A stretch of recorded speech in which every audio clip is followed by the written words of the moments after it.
नित्यं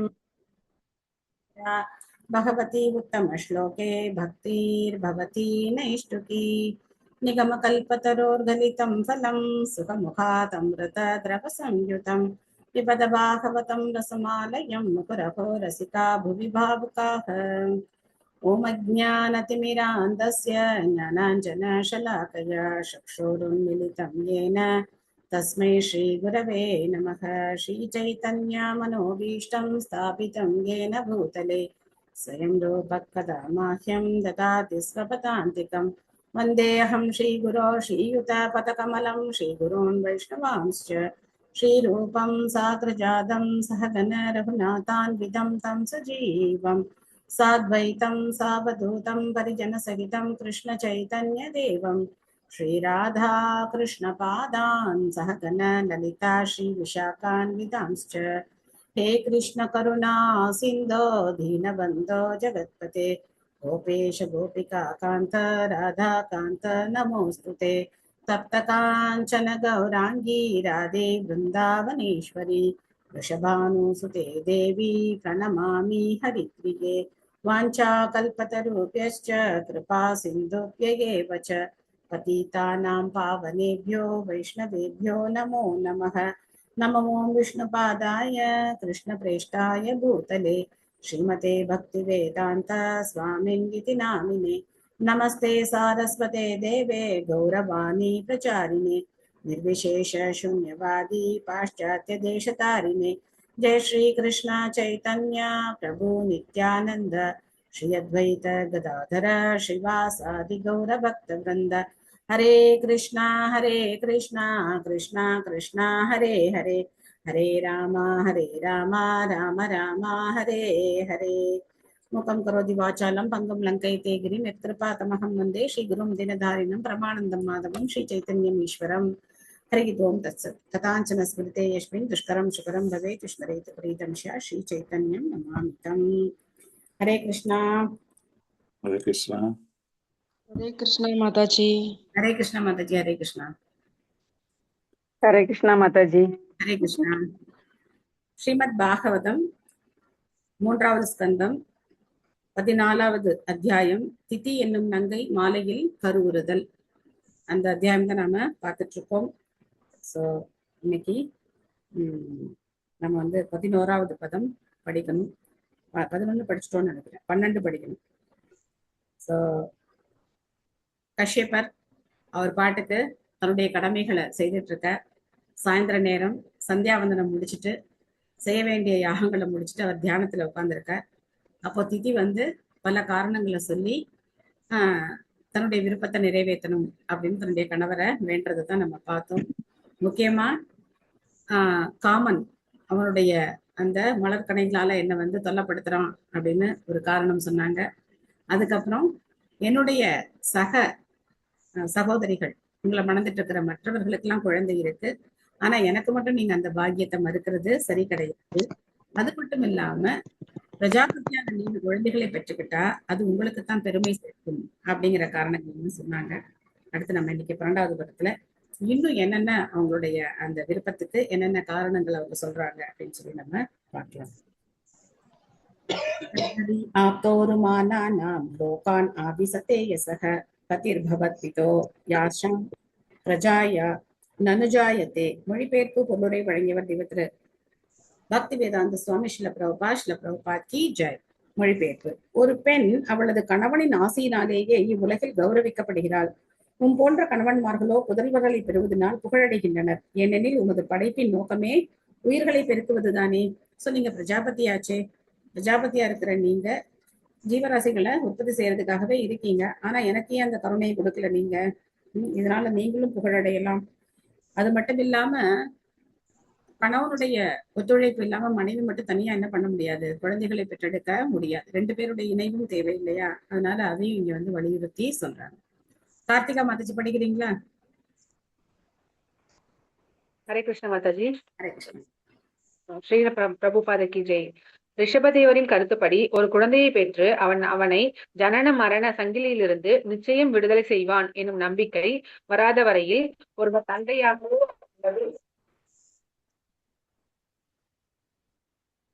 மாதாஜி மியூட் ஆயிட்டீங்க.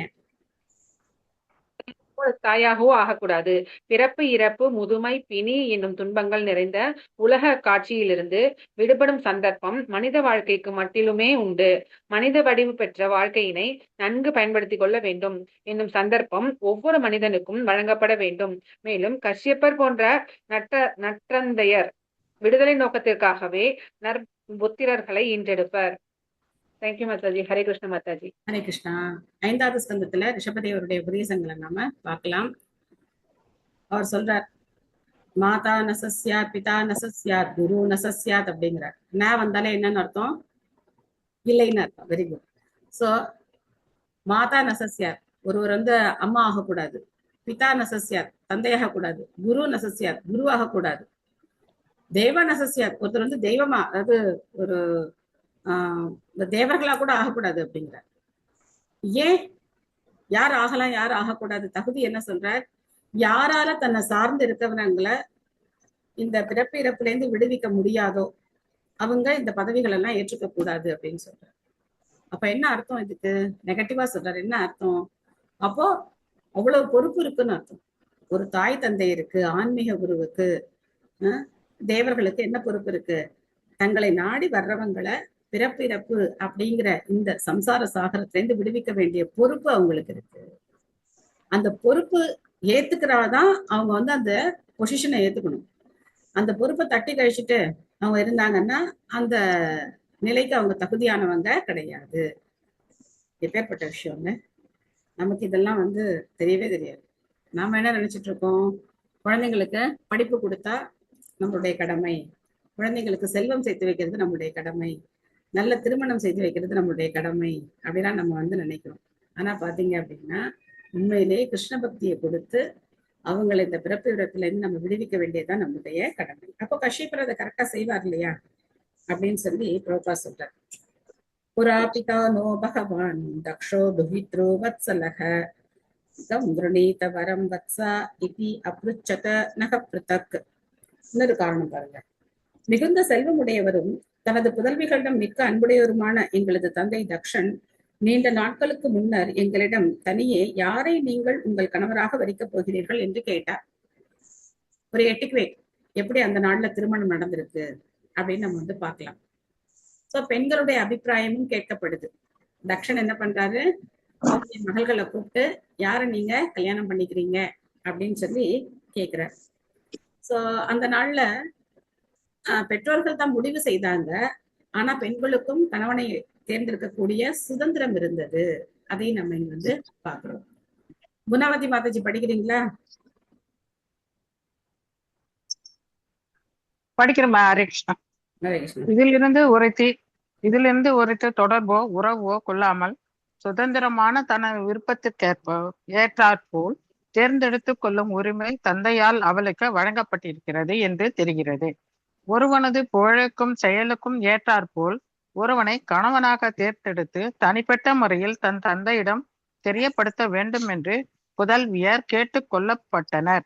அவர்களது விழிவு சரிதானா என்று தீர்மானிக்கும் உரிமை தந்தையிடமே இருக்கின்றது. இல்ல, ரொம்ப முக்கியமான வார்த்தை என்ன அப்படின்னா, அவங்க நேரடியா அந்த ஆண் கூட எந்த தொடர்போ இல்ல அப்படின்னாக்க உறவோ அவங்க வச்சுக்கல. கேள்விப்படுறாங்க ஒருத்தர் மூலமா இன்னார் இப்படிப்பட்டவர் அப்படின்னு சொல்லி கேள்விப்படுறாங்க. சோ அதை வச்சு அவங்க என்ன பண்றாங்க? தன்னுடைய கணவனை அவங்க செலக்ட் பண்றாங்க. இதுக்கு நிறைய உதாரணங்கள் நம்ம வந்து சாஸ்திரங்கள்ல வந்து பார்க்கலாம். சோ ருக்மணி தேவி வந்து கிருஷ்ணரை பத்தி கேள்விப்பட்டே அவர் மேல அன்பை வளர்த்துக்கிட்டாங்க. அதே மாதிரி தேவகூதி அடுத்து நம்ம பார்க்க போறோம். அவங்களுடைய திருமணமும் அப்படிதான் நடக்க போகுது. தேவகூதி கர்தமரை பத்தி கேள்விப்பட்டே அவரை வந்து திருமணம் செஞ்சுக்கணும் அப்படின்னு சொல்லி விருப்பப்பட்டாங்க. இந்த மாதிரி அவங்களுடைய நல்ல குணங்கள், அவங்களுடைய புகழ் இதெல்லாம் கேள்விப்பட்டே வந்து அவங்க அதே மாதிரி அனிருத்தனை வந்து உஷா திருமணம் செய்துக்கணும் அப்படின்னு சொல்லி நினைக்கிறாங்க. அப்போ அவங்க நேரம் பார்க்கல, ஆனா அவங்கள பத்தி கேட்கிறாங்க. சரியான நபர்கிட்ட இருந்து அவங்கள பத்தி கேட்டே அவங்களுக்கு அந்த விருப்பம் ஏற்படுது. அப்போ அதை அவங்க அப்பா கிட்ட சொல்லும் போது அந்த தேர்வு சரிதானா அப்படிங்கிற சோதிக்கிற அந்த உரிமை அப்பாவுக்கு இருக்கு. அப்ப என்னாச்சு? இந்த மாதிரி எங்க அப்பா எங்க கிட்ட கேட்டார். அப்ப நாங்க என்ன பண்ணோம்? ச விதித்வா மஜானாம் நோ பாவம் சந்தான பாவனக த்ரயோதசா தாசாம் யாஸ்தே சீலம் அனுவிரதக. திரியோதசாத் எவ்வளவு பேரை கல்யாணம் பண்ணிக்கிறாரு. எங்களது நலத்தில் மிகுந்த அக்கறையுடைய எங்கள் தந்தை தக்ஷன் எங்கள் எண்ணங்களை புரிந்து கொண்டு தனது 13 புதல்விகளையும் உமக்கு மணமுடித்து கொடுத்தார். அன்றிலிருந்து நாங்கள் அனைவரும் உம்மிடம் முழு நம்பிக்கை உடையவர்களாக இருக்கிறோம். ஏகாதசி, துவாதசி, திரியோதசி அப்படின்னு சொல்றோம் இல்லையா. ஏகாதசி அப்படின்னா 11, துவாதசன்னா 12, திரியோதசன்னா 13. எண்கள் தான் இதெல்லாம். சோ ஏகாதசிங்கிறது அந்த நாளை மட்டும் குடிக்கிறது கிடையாது, எண்கள். 11வது நாள், 12வது நாள், 13வது நாள். ஆக 13 பெண்களையும் தக்ஷன் கஷ்யப்பருக்கு மணமுடித்து கொடுக்கிறார். உமா மாதாஜி படிக்கிறீங்களா? படிக்கிறேன் மாதாஜி. ஹரே கிருஷ்ணா மாதாஜி. ஹரே கிருஷ்ணா. இல்ல பிரபுபாதருக்கு ஜே. பொதுவாக பெண்கள் தங்கள் எண்ணத்தை தமது தந்தையிடம் கூறுவதற்கு கூச்சப்படுவர். ஆயினும் தந்தை புதல்விகளின் எண்ணத்தை அவர்கள் வெளிப்படையாகவும் மிகுந்த உரிமையுடனும் பழகும் அவர்களது பாட்டி போன்றவர்களின் வாயிலாக அறிந்து ஏற்றுக்கொள்கின்றனர். தக்ஷனும் தமது புதல்வியரின் எண்ணத்தை புரிந்து கொண்டு 13 புதல்விகளை கச்சேப முனிவருக்கு மணமுடித்து கொடுத்தார். திதியின் சகோதரிகள் அனைவருக்குமே குழந்தைகள் இருந்தனர். ஆகையினால் அவளும் தன் கணவனிடம் அவர்களை போன்றே நம்பிக்கை உடையவளாதலினால் அவள் மட்டும் ஏன் குழந்தை இல்லாமல் இருக்க வேண்டும்? ஹரே கிருஷ்ண மாதாஜி. தேங்க்யூ மாதாஜி. இன்னொரு வாதம் ஸ்ட்ராங்கா வைக்கிறாங்க. உங்க மேல நான் இவ்வளவு நம்பிக்கை வச்சிருக்கேனே, மத்த என்னுடைய சகோதரிகள் எல்லாம் குழந்தையோட இருக்கும் போது எனக்கு மட்டும் நீங்க மறுக்கிறது சரி கிடையாது அப்படின்னு சொல்றாங்க.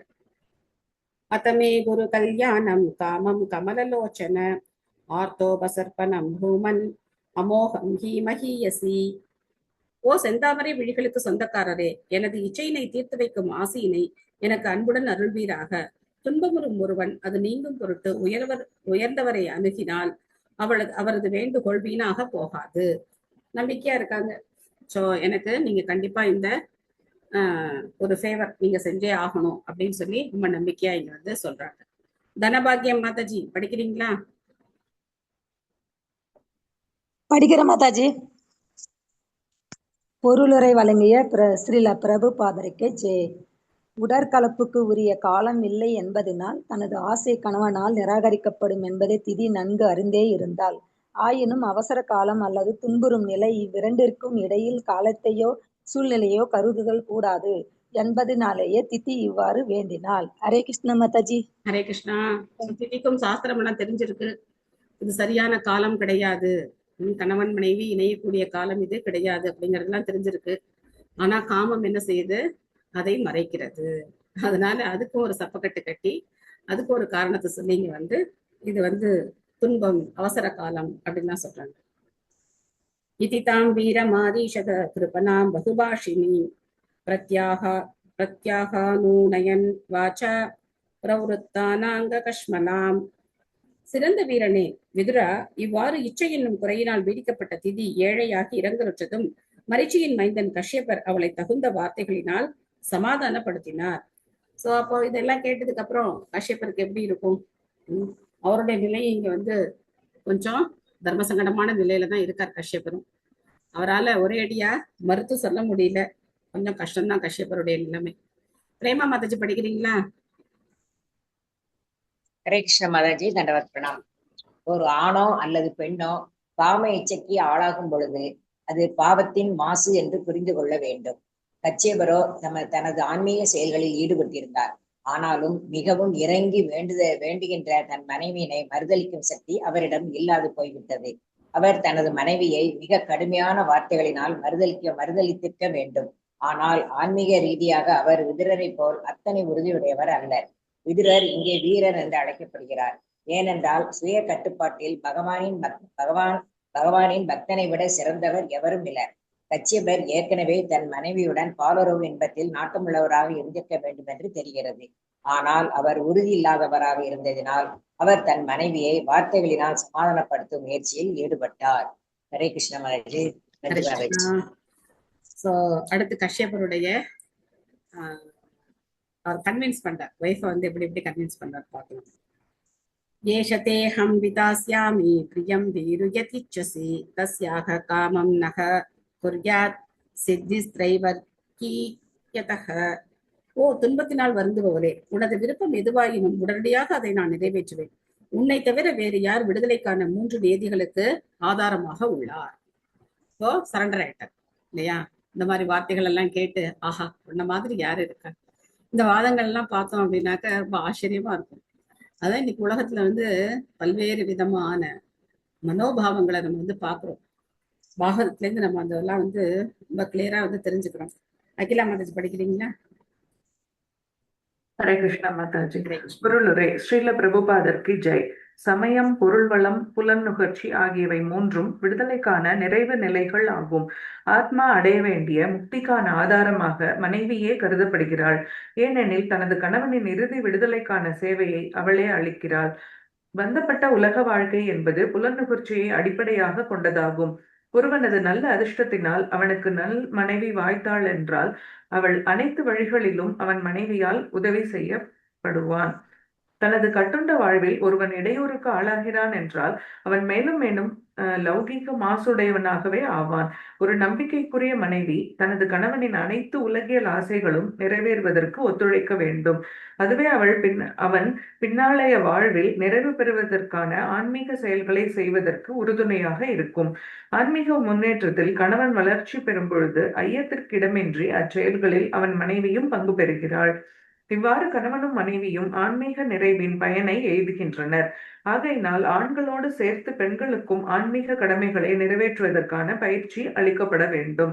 அதனால் இணையும் காலம் வரும் பொழுது இருவருமே பயன் பெறுவர். ஆண் பெறும் பயிற்சிக்கு பிரம்மச்சரியம் என்றும் பெண் பெறும் பயிற்சிக்கு கற்பு என்றும் பெயராகும். நம்பிக்கையுள்ள மனைவியும் ஆன்மீக பயிற்சி பெற்ற பிரம்மச்சாரியும் மனித வாழ்வின் லட்சிய முன்னேற்றத்திற்கு சிறந்த இணையாவர். ஹரே கிருஷ்ணா. தேங்க்யூ மாதாஜி. ஹரே கிருஷ்ணா. சோ இந்த வர்ணாசிரம தர்மம் எப்படி வடிவமைக்கப்பட்டிருக்கு அப்படின்னாக்க, ஒரு ஆண் வந்து பிரம்மச்சரியத்தை கண்டிப்பா பயிற்சி செய்யணும். அது அவனுக்கு ரொம்ப முக்கியம். சோ அந்த பிரம்மச்சரிய பயிற்சியை யாரால தொடர முடியாதோ, தொடர்ந்து யார் வந்து பிரம்மச்சாரியாவோ இருக்க முடியாதோ அவங்க கிரகஸ்த வாழ்க்கையில நுழையிறதுக்கு அனுமதி கொடுக்கப்படுது. சோ அதுக்கப்புறம் கிரகஸ்த வாழ்க்கையில அப்படி அவங்க நுழையும் போது அவங்களுக்கு ஏற்கனவே இருக்கிற அந்த பிரம்மச்சரிய பயிற்சியினால அவங்க என்ன ஆக மாட்டாங்க, மனைவிக்கு ஒரு அடிமையா இருக்க மாட்டாங்க. மனைவியை வழிநடத்தக்கூடிய, ஒரு பெண்ணை வழிநடத்தக்கூடிய அந்த உயர்ந்த நிலையில கணவன் இருப்பார். ஆனா இன்னைக்கு காலகட்டம் எப்படி இருக்கு அப்படின்னா எல்லாம் ஒரே குளறுபடியா இருக்கு. பெண் ஆண், ஆண் பெண், யார் என்ன செய்யணும், யார் எப்படி இருக்கணும் அப்படிங்கிற அந்த நியதிகள் எல்லாம் இன்னைக்கு காத்துல தூக்கி வீசிட்டாங்க. அதனால யார் வேணா எப்படி வேணா இருக்காங்க. சோ இப்ப பெண்களும் என்ன சொல்றாங்க, நீ மட்டும் என்ன மது அருந்துவியா, நானும் மது அருந்துவேன். நீ மட்டும் தவறான பெண்ணோட மற்ற பெண்களோட உறவு கொள்வியா, நானும் வந்து மற்ற ஆண்களோட நானும் இருப்பேன். இந்த மாதிரி ஒரே அசிங்கமான ஒரு சூழ்நிலை இன்னைக்கு ஏற்பட்டு போச்சு. ஆனா அன்னைக்கு பார்த்தோம் அப்படின்னா 2 பேருக்கும் நிறைய பேருக்கு வந்து இந்த ஒரு கேள்வி இருக்கு, ஏன் பெண்களை மட்டும் சொல்றீங்க, ஏன் பெண்களை மட்டும் சொல்றீங்க, கற்பு கற்பு கற்பு அப்படின்னு. அந்த மாதிரி எல்லாம் சாஸ்திரம் சொல்லவே இல்லை. ஆணுக்கும் சட்டம் இருக்கு. ஆணும் என்ன செய்யணும், பிரம்மச்சரியத்தை பயிற்சி பண்ணணும். சோ எந்த பெண்ணையும் நினைக்காம ஆணும் வந்து ஸ்ட்ரிக்டா இருக்கணும். அந்த மாதிரி யார் வந்து நேர்மையா பிரம்மச்சரியத்தை பயிற்சி பண்றாங்களோ அவங்க கிரகஸ்த வாழ்க்கையிலேயே நேர்மையா இருப்பாங்க. தனக்கு யார் மனைவியா அமைகிறாங்களோ அவங்களோட அவங்க திருப்தி அடைந்து அவங்க நேர்மையா இருப்பாங்க. அப்ப 2 பேரும் சேர்ந்து ஆன்மீக முன்னேற்றத்திற்காக பாடுபடுவாங்க.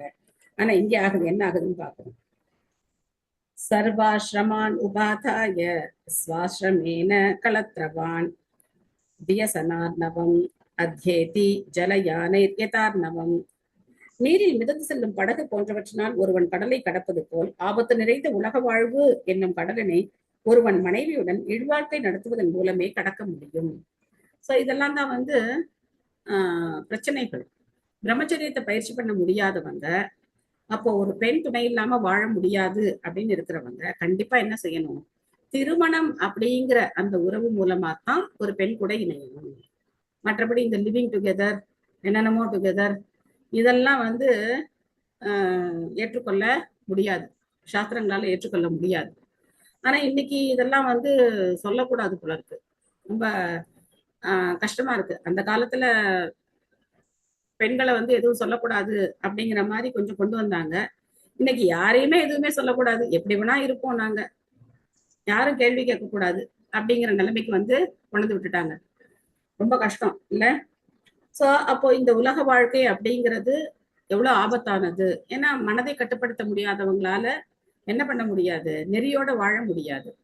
அப்போ ஒரு ஆண் ஒரு பெண் அவங்க 2 பேரும் இணையும் போது அந்த இடத்துல அவங்க விருப்பமும் நிறைவேற்றிக்கிறாங்க, அதே சமயத்துல கட்டுப்பாடான வாழ்க்கையும் வந்து இருக்கு. அவங்களுடைய மன விருப்பங்களும் நிறைவேறுது, அந்த கட்டுப்பாடான வாழ்க்கை முறைக்கும் அவங்க வந்து அவங்கள தயார்படுத்திக்கிறாங்க. ஸோ இது ரெண்டுமே ரொம்ப ரொம்ப முக்கியமான விஷயங்கள். அதை விட்டுட்டு இஷ்டத்துக்கு நம்ம என்ன பண்ணக்கூடாது, மனம் போட போக்குப்படி வாழக்கூடாது. ஹேமலதா மாதாஜி படிக்கிறீங்களா? ஹரே கிருஷ்ணா மாதாஜி. ஹரே கிருஷ்ணா. பொருளுரை வழங்கிய ஸ்ரீல பிரபுபாதருக்கு ஜெய். உலக வாழ்விலிருந்து விடுதலை பெறுவதற்கு செய்யும் முயற்சிக்கு துணையாக 4 சமுதாய பிரிவுகள் உள்ளன. பிரம்மச்சரியம் அல்லது புனிதமான மாணவ வாழ்க்கை, மனைவியுடன் வாழும் இல்லற வாழ்க்கை, ஓய்வு பெற்ற வாழ்க்கை மற்றும் துறவு வாழ்க்கை போன்ற அனைத்து வெற்றிகரமான வளர்ச்சி என்பது மனைவியுடன் ஒருவன் வாழும் இல்லற வாழ்க்கையினை சார்ந்து இருக்கிறது. இந்த ஒத்துழைப்பானது 4 சமுதாய பிரிவுகளும் 4 ஆன்மீக பிரிவுகளும் முறையாக செயல்படுவதற்கு இன்றியமையாதவை ஆகும். வேதத்தின் வர்ணாசிரம தர்மமானது பொதுவாக ஜாதிய முறை என்றே அறியப்படுகிறது. மனைவியுடன் இல்லற வாழ்வில் ஈடுபட்டிருக்கும் ஒருவனுக்கு பிற சமுதாய பிரிவுகளின் உறுப்பினர்களை பிரம்மச்சரியம், வானப்பிரஸ்தம், சந்நியாசம் காக்கும் பெரிய பொறுப்பு இருக்கிறது. கிரகஸ்தன் எனும் இல்லறத்தானை தவிர ஒவ்வொருவரும் ஆன்மீக வாழ்வு முன்னேற்றத்தில் ஈடுபட வேண்டியதாய் இருக்கிறது. ஆகையினால் பிரம்மச்சாரி, வானப்பிரஸ்தன் மற்றும் சன்னியாசிக்கு வாழ்க்கைக்கான ஆதாரங்களை சம்பாதிப்பதற்கு குறைந்த நேரமே இருக்கிறது. ஆகையினால் அவர்கள் இல்லறத்தாரிடம் இருந்து இறந்துண்டே வாழ வேண்டியதாய் இருக்கிறது. இவ்வாறு அவர்கள் தங்கள் வாழ்வின் இன்றியமையாத தேவைகளை தீர்த்து கொண்டு ஆன்மீக அறிவினை வளப்படுத்துகின்றனர். சமுதாயத்தின் பிற 3 பிரிவினரும் ஆன்மீக மேன்மையில் வளர்ச்சியடைய உதவி செய்வதன் மூலம் இல்லறத்தானும் ஆன்மீக வாழ்வின் தன்னை முன்னேறி கொள்கிறான். இவ்வாறு சமுதாயத்தில் உள்ள அனைவரும் தாமாகவே ஆன்மீக முன்னேற்றம் அடைபவர்களாக மாறி அறியாமை கடலினை மிக எளிதில் கடக்கின்றனர். ஹரே கிருஷ்ணா. தேங்க்யூ. ஹரே கிருஷ்ணா.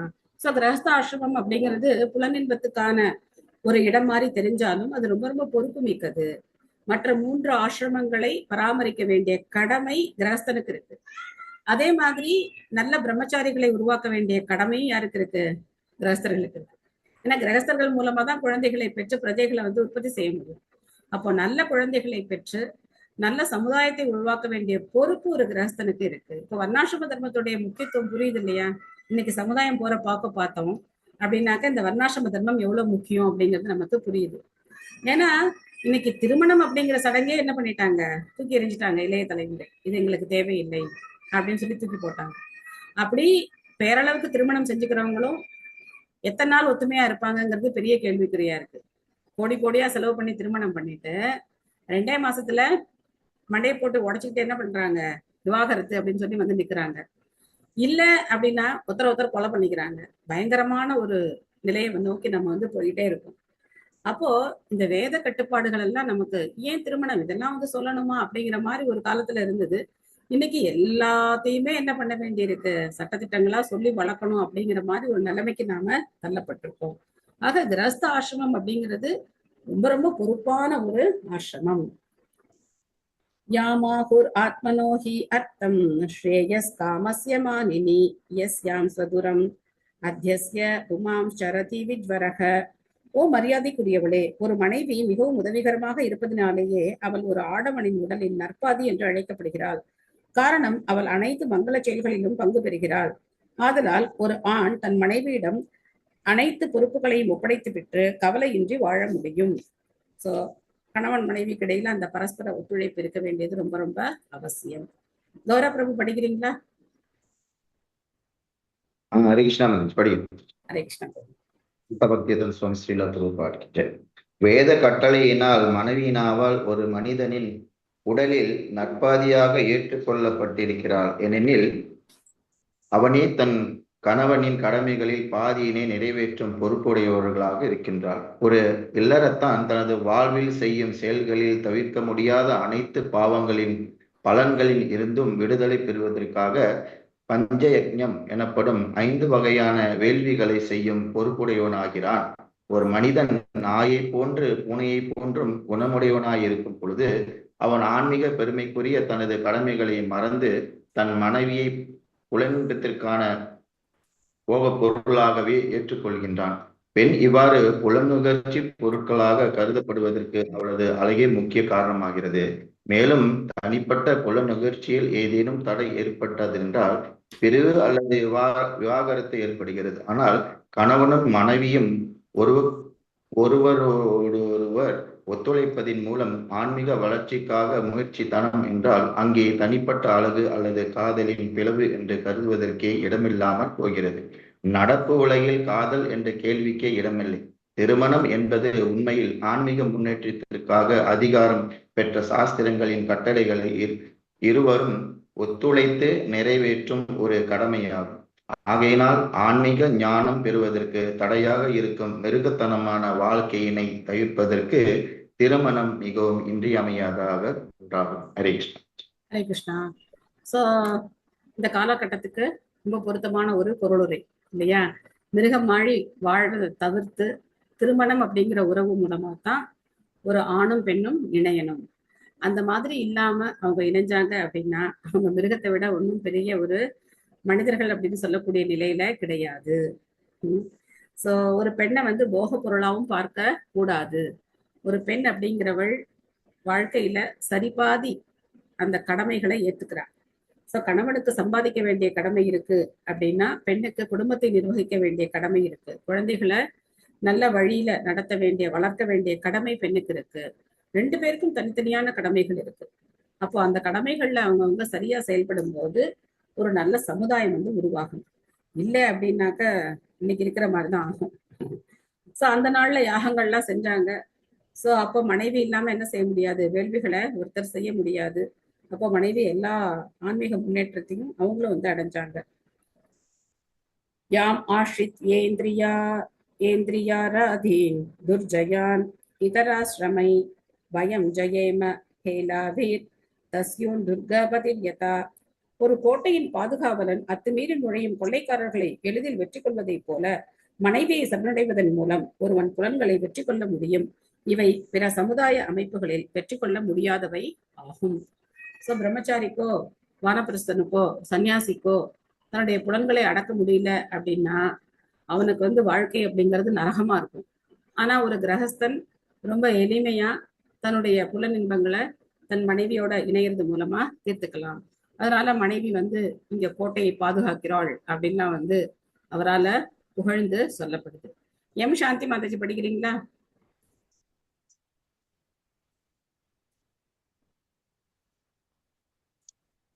சுபமலர் மாதாஜி படிங்க.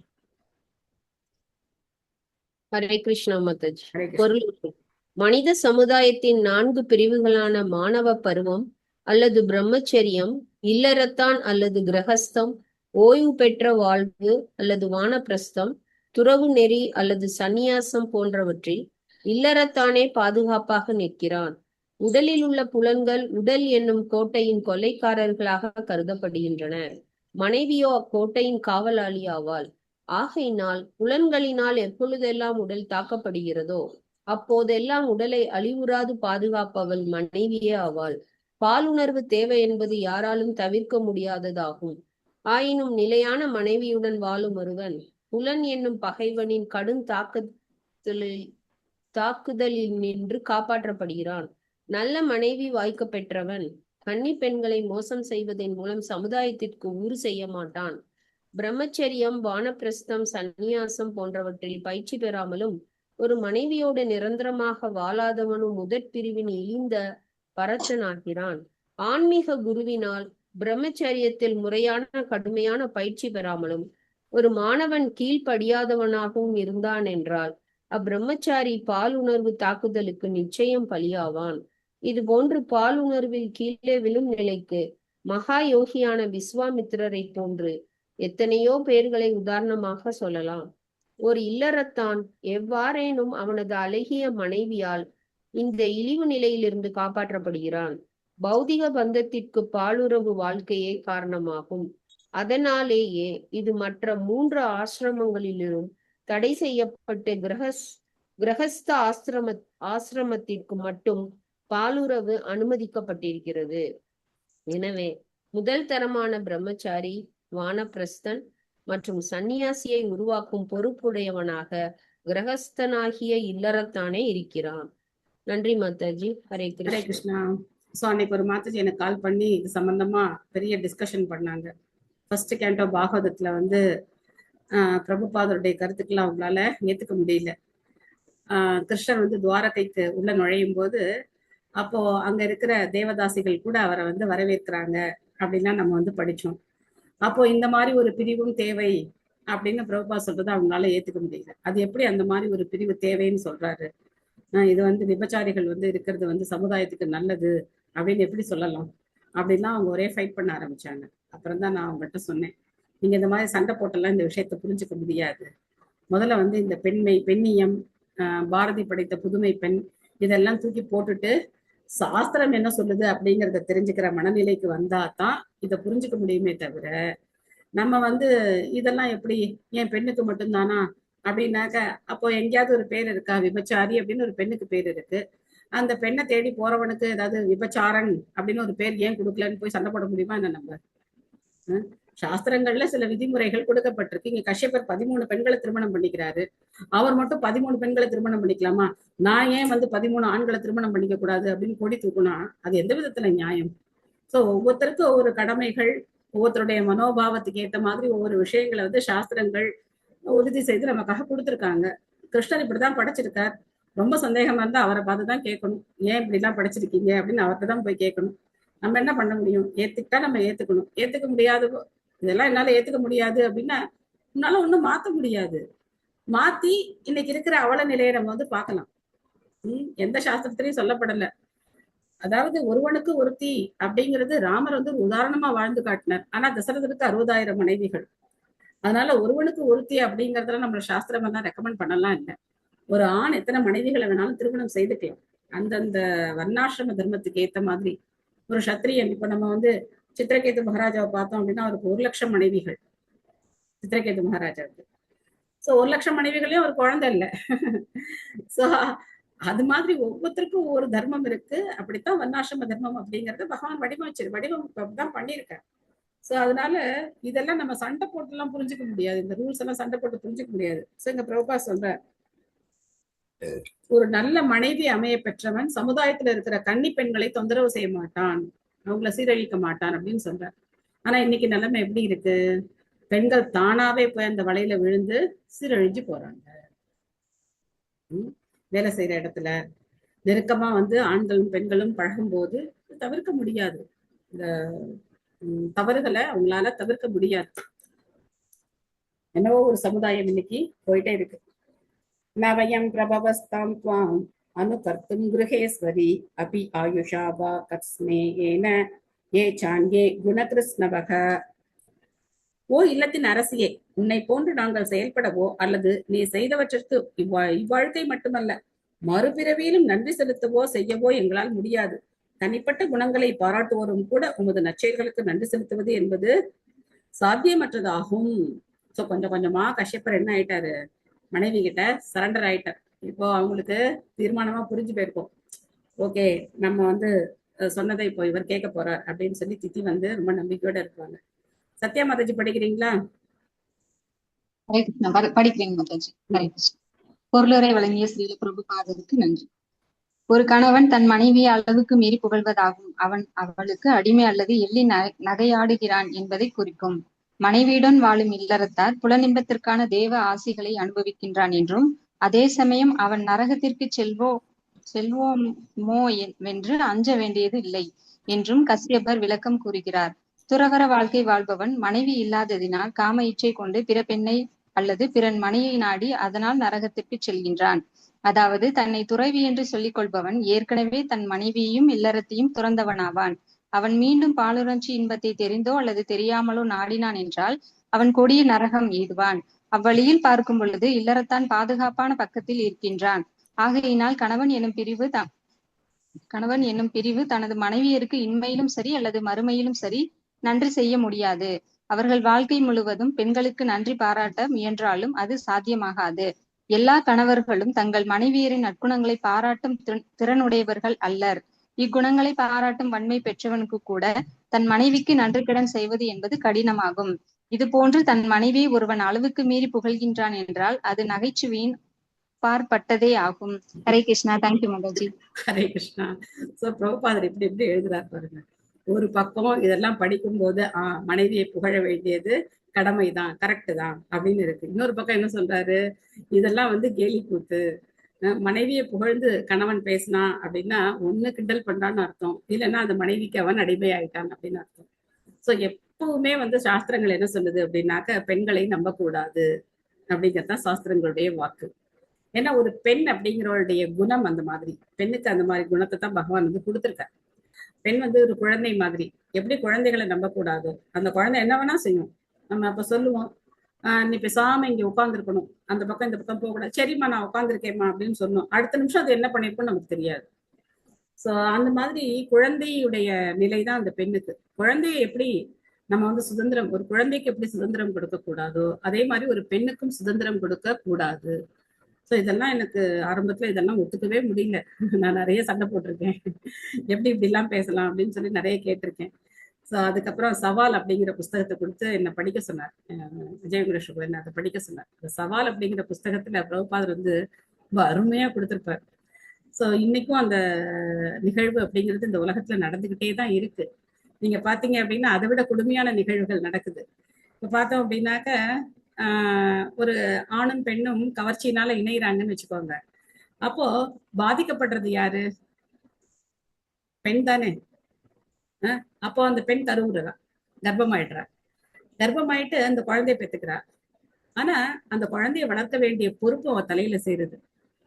அப்போ கணவன் அப்படிங்கிற அந்த திருமண உறவு இல்லாம தனித்து ஒரு பெண் கர்ப்பமாகி குழந்தை பெற்று அந்த குழந்தைய வளர்க்க வேண்டிய பொறுப்பையும் ஏத்துக்கிட்டு சமுதாயத்தினால அவர் புறக்கணிக்கப்படுகிறார். இன்னைக்கு பார்த்தோம் அப்படின்னா அது அந்த மாதிரியான கஷ்டமெல்லாம் இன்னைக்கு கிடையாது. ஏன் அப்படின்னா கருத்தடை சாதனங்கள் நிறைய வந்துருச்சு. அப்படியே கருத்தரிச்சாலும் போய் என்ன பண்ணிக்கிறாங்க, அபார்ஷன் பண்ணிக்கிறாங்க. இவ்வளவு ஒரு பயங்கரமான நிலைமை பாருங்க. சோ இந்த பாதிப்பு அப்படிங்கிறது இந்த பெண்ணுக்கு தான். இன்னைக்கு நம்ம பார்க்கலாம், டைவர்ஸ் பண்ணிட்டு ஈஸியா போறாங்க, ஆனா குழந்தைய வளர்க்க வேண்டிய பொறுப்பை அந்த பெண் எடுத்துக்கிறாங்க. நிறைய இடத்துல அந்த மாதிரி பாக்குறோம். அந்த குழந்தை வந்து அம்மாவோட தான் இருக்கணும் அப்படிங்கிற அந்த நிர்பந்தம் இருக்கு. அந்த பெண்கள் தான் அந்த குழந்தைய வளர்க்குறாங்க. நிறைய இளம் தாய்மார்கள் விவாகரத்தாகி கையில குழந்தையோட இருக்கிறவங்க நிறைய பேர் இருக்காங்க. பக்தர்கள் சமுதாயத்திலயும் இருக்காங்க, இல்லைன்னு சொல்லல. இந்த மாதிரி நிறைய பேர் இருக்காங்க. இதெல்லாம் பார்க்கும்போது அப்போ அந்த பாதிப்பு அப்படிங்கிறது பெண்ணுக்கு தான் இருக்கு. இன்னும் அந்த தாய்மை அப்படிங்கிற எண்ணம் எல்லாம் இருக்கிறதுனால அந்த குழந்தைய வளர்க்குறாங்க. இல்லைன்னா ரோட்ல தூக்கி போட்டு போயிட்டே இருப்பாங்க. இன்னும் கொஞ்சம் அந்த மனிதாபிமானம் எல்லாம் இருக்கு. ஏன் இந்த கஷ்டத்தை அனுபவிக்கிறதுக்கு பதிலா ஏன் வந்து கணவனோட கொஞ்சம் அனுசரிச்சு போகக்கூடாது? எப்படி இருந்தாலும் இந்த உலகம் வந்து துக்காலயம் அசாஸ்வதம் தான். இது வந்து சுகாலயம் எல்லாம் கிடையாது. இந்த இடம் வந்து துக்காலயம் அசாஸ்வதம் தான். ஏதோ ஒரு வகையில துன்பத்தை அனுபவிச்சுதான் ஆகணும். எந்த துன்பம் நல்லா இருக்கு அப்படிங்கிறத நம்ம செலக்ட் பண்ண முடியும். இந்த துன்பம் பரவாயில்லையா, இந்த துன்பம் பரவாயில்லையா, எந்த துன்பம் பரவாயில்ல, இதைத்தான் நம்ம செலக்ட் பண்ண முடியும். சோ அப்ப நினைக்கிறாங்க அம்மா வீட்டோட போயிட்டா நமக்கு எந்த கஷ்டமும் இல்லை, அதுக்கப்புறம் வேற யாரையாவது கல்யாணம் பண்ணிக்கலாம் அப்படின்னு நினைக்கிறாங்க. எனக்கு தெரிஞ்சு ஒரு பெண் இந்த மாதிரி முதல் கணவன்கிட்டேருந்து விவாகரத்து வாங்கி ஒரு ஆண் குழந்தை இருக்கு, திரும்ப 2வது திருமணம் பண்ணி 2 குழந்தைகள் பிறந்து அதுக்கப்புறம் அவங்க தற்கொலை பண்ணிட்டாங்க. அப்போ அந்த 3 குழந்தைகளையும் வளர்க்க வேண்டிய பொறுப்பு இப்போ அந்த பாட்டியம்மா தலையில உட்கார்ந்துருக்கு. என்னுடைய வகுப்புக்கு ரெகுலரா வந்துகிட்டே இருந்தாங்க, நல்லா இது பண்ணுவாங்க. ஆனா பார்த்தோம் அப்படின்னாக்க பெண்ணுக்கு அந்த மாதிரியான மனநிலை எல்லாம் கிடையாது. முதல் கணவன் திரும்ப அவனை துறந்து திரும்ப இன்னொரு ஆண்மகன், இன்னொரு ஆண்மகன். ஆண் வந்து எத்தனை பெண்களை வேணா திருமணம் பண்ணிக்குவான், அவனுக்கு வந்து அந்த இதெல்லாம் கிடையாது. ஆனா பெண்ணுடைய மனம் அந்த மாதிரி கிடையாது. ஜாக்கிரதையா இருக்கணும். தேர்ந்தெடுக்க போற நபர் நமக்கெல்லாம் அப்போ அந்த சுதந்திரம் எல்லாம் இல்லை. இவரைத்தான் கல்யாணம் பண்ணிக்கலாம், அவரைத்தான் கல்யாணம் பண்ணிக்கலாங்கிற சுதந்திரம் எல்லாம் நமக்கு யாரும் கொடுக்கல. பெரியவங்க பார்த்தாங்க, 4 இடத்துல விசாரிச்சாங்க, நல்ல முறையில திருமணம் செய்து கொடுத்தாங்க. நம்ம அப்படித்தான் வளர்க்கப்பட்டோம். நீ வந்து அடங்கிதான் இருக்கணும், அவங்களுக்கு நீ வந்து பணிவிடை செய்யணும், மாமியார் வீட்டுக்கு போனா எல்லா வேலையும் செய்யணும், இப்படிலாம் தான் நமக்கு சொல்லி கொடுத்தாங்க. யாரும் நீ அங்க போய் கால் மேல கால் போட்டு எல்லாரையும் அதிகாரம் பண்ணு அப்படின்லாம் சொல்லல. அதுவும் மந்திரத்துல இருக்கு, மந்திரங்கள்ல அதெல்லாம் இருக்கு. இப்போ இங்க மாயப்பூர்ல நிறைய திருமணங்கள் நடக்குது. அப்போ மந்திரங்களுடைய அர்த்தங்கள் எல்லாம் சொல்லுவாங்க. ஒரு மந்திரம் சொல்லி அர்த்தம் சொல்லுவார். அப்போ சொல்லுவார், இந்த வீட்டை நீதான் ஆட்சி செய்ய வந்திருக்கிறாய் அப்படிலாம் சொல்லுவார். நீ என்னை ஆட்சி செய்யலாம், என்னுடைய உறவினர்களை ஆட்சி செய்யலாம், இந்த மந்திரங்கள்லாம் இருக்கு அதுல. ஆனா அப்படிலாம் நமக்கு அதெல்லாம் சொல்லி கொடுத்து வளர்க்கல. நம்மள நல்லா இல்லையா என்ன? ஆக்சுவலா பார்த்தோம் அப்படின்னாக்கா அந்த நாள்ல எனக்கு இன்னும் வரைக்கும் எங்களுக்கு எல்லாம் பேங்க் அக்கௌண்ட் எல்லாம் தனியாலாம் கிடையாது, தனியான சம்பாத்தியம் கிடையாது, தனியான ஒரு அந்த மாதிரி ஒரு பொருளாதார சுதந்திரம் வேணும் அப்படின்னா நாங்க நினைச்சதும் கிடையாது. இது நல்லா தானே இருக்கும், என்ன குறைஞ்சு போயிட்டோம், நல்லா தானே இருக்கும். சில பேருக்கு பிரச்சனை இருக்கலாம், இது மாதிரி எல்லாருமே இருக்காங்கன்னு சொல்லல. சில இடங்கள்ல இப்ப இருக்கிற சமுதாயம் பார்த்தோம் அப்படின்னா முக்காவாசி 99.9% எல்லாரும் டாஸ்மார்க் பக்தர்களா இருக்காங்க. அதனால குடிச்சிட்டு வந்து வீட்டுல பல ரகலை எல்லாம் நடக்கிறது நாங்க பாக்குறோம். எங்க வீட்டுக்கு பின்னாடியே, கும்பகோணத்துல எங்க வீட்டுக்கு பின்னாடியே ஒரு கணவன் மனைவி, எப்ப பார்த்தாலும் சண்டை, எப்ப பார்த்தாலும் சண்டை. அந்த பெண் வந்து அந்த ஆள் உள்ள வந்தாலே பாத்திரம் எல்லாம் டமால் டமால்னு பறக்கும். என்னால கிச்சன்ல இருக்கவே முடியாது. அவங்களுடைய அந்த சத்தம், அவங்களுடைய சண்டையை தான் கேட்டுட்டே இருக்கணும். ஏன்னா அந்த ஆள் குடிச்சிட்டு வந்துருவான். குடிச்சிட்டு வந்து அந்த பெண்ணை போட்டு அடிப்பானோ என்ன செய்வானோ தெரியாது. அந்த சின்ன குழந்தை சொல்லுவோம், கெட்ட அப்பான்னு சொல்லுவோம், எங்க அப்பா கெட்ட அப்பா.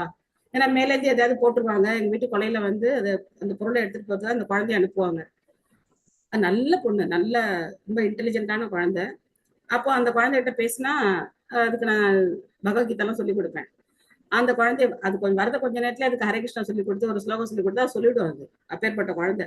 ஆனா அந்த குழந்தை சொல்லி எங்க அப்பா கெட்ட அப்பா அப்படின்னு சொல்லும். சோ எல்லா விதமான இதுவும் இருக்கு. ஆனா எந்த துன்பம் அதை விட பெரியது அப்படிங்கறத நம்ம வந்து பார்க்கணும்.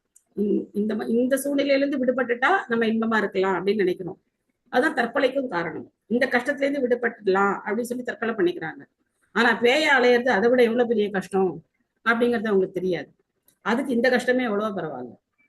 சோ அதனால சூழ்நிலைகளை பொறுத்து போகவும் பழகணும். அதே சமயத்துல நல்ல பிரார்த்தனையும் பண்ணணும். நம்மளுடைய நோக்கம் பகவானுக்கு பக்தி செய்யறது மட்டும்தான் அப்படின்னு புரிஞ்சுக்கிட்டோம் அப்படின்னா எல்லா இன்ப துன்பங்களையும் நம்ம என்ன செய்யலாம், நம்மளுடைய பக்தி வாழ்க்கையை நம்ம வந்து சரியான திசையில கொண்டு போகலாம்.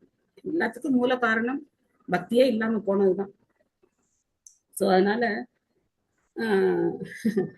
இங்க வந்து பிரபுபா ரொம்ப அழகா சொல்றார், ஒரு சன்னியாசி மட்டும் இந்த மாதிரி தவறான முறையில ஒரு பெண்ணோட தொடர்பு கொண்டான் அப்படின்னா அவனுக்கு நிச்சயமா கொடிய நரகம் தான் அப்படின்னு. இன்னைக்கு எத்தனை பேர் இந்த மாதிரி போலியான சன்னியாசிகள் இருக்காங்க அப்படின்னு சொல்லி நம்ம வந்து பார்க்கலாம். சாஸ்திரம் படிக்கணும். அதாபி காமம் ஏதம் தே பிரஜாத்யை கரவான்யலம் யதா மாம் நாதிரோச்சந்தி முகூர்த்தம் பிரதிபாலய. உனக்கு திருப்பி செய்வது எனக்கு இயலாததாயினும் கூட குழந்தை பேற்றிற்காக உனது காம இச்சையினை நான் உடனே திருப்திப்படுத்துவேன். ஆனாலும் ஒரு சில வினாடிகள் நீ பொறுத்திருக்க வேண்டும், அப்போதுதான் பிறர் என்னை பழி கூற மாட்டார். கொஞ்ச நேரம் வெயிட் பண்ணு, உன்னுடைய விருப்பத்தை நிறைவேற்றுறேன். ஆனா இது சரியான சமயம் கிடையாது, இது ரொம்ப முக்கியம். இந்த சமயம் சரியான சமயம் கிடையாது, கொஞ்சம் வெயிட் பண்ணு அப்படின்னு சொல்றேன். ஹேமமாலினி மாதாஜி படிக்கிறீங்களா?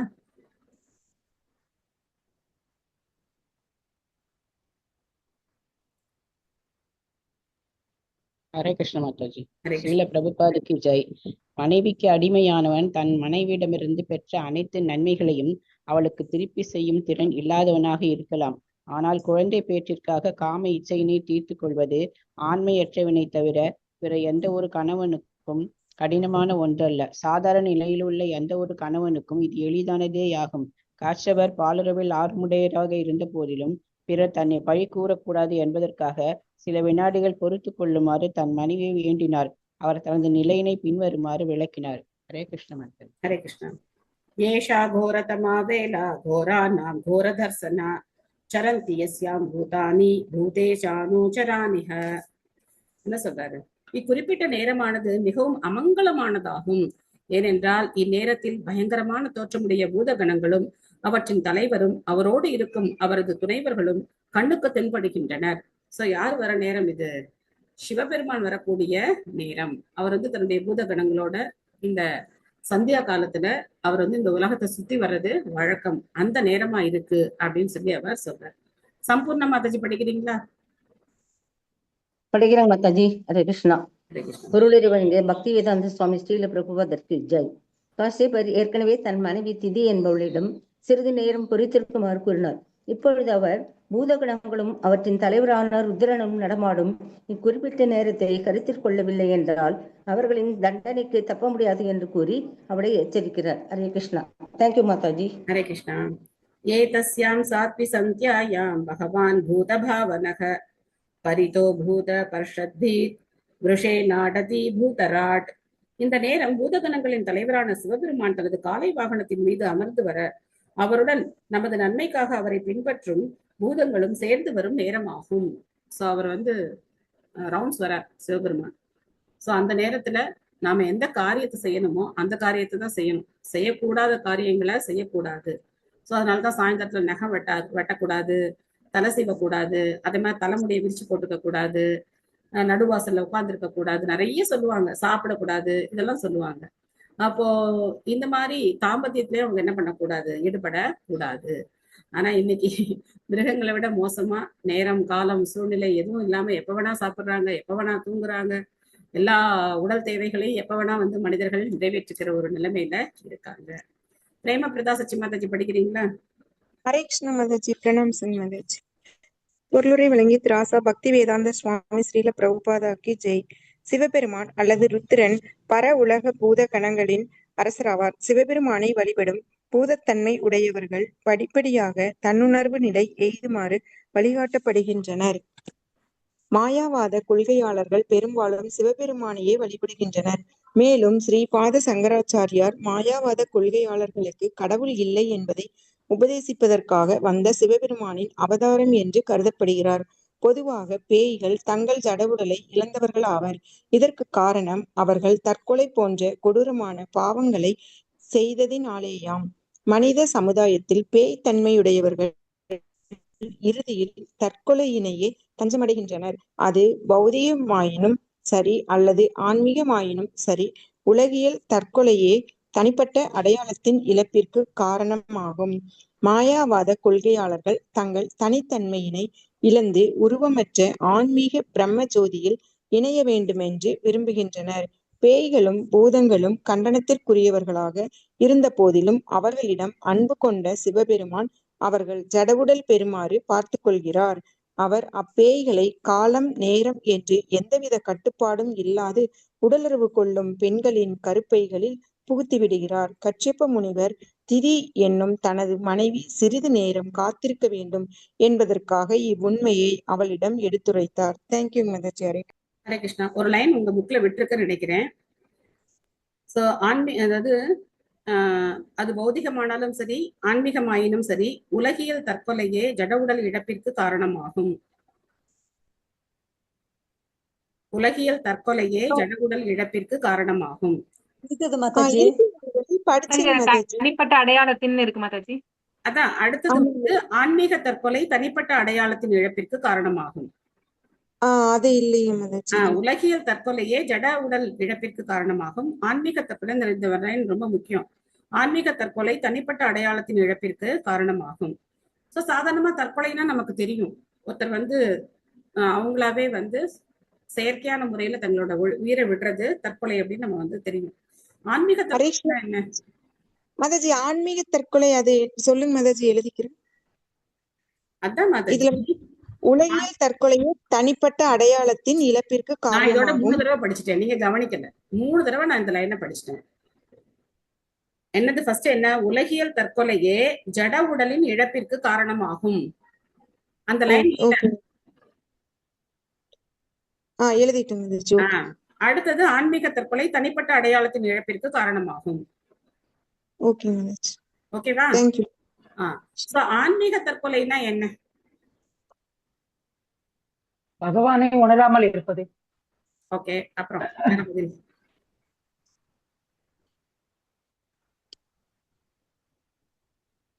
கொஞ்சம் விலகி போறதுங்களா மாதாஜி? பக்தியில நன்மையை செய்யாம இருக்கு. மாதாஜி ஹரே கிருஷ்ணா.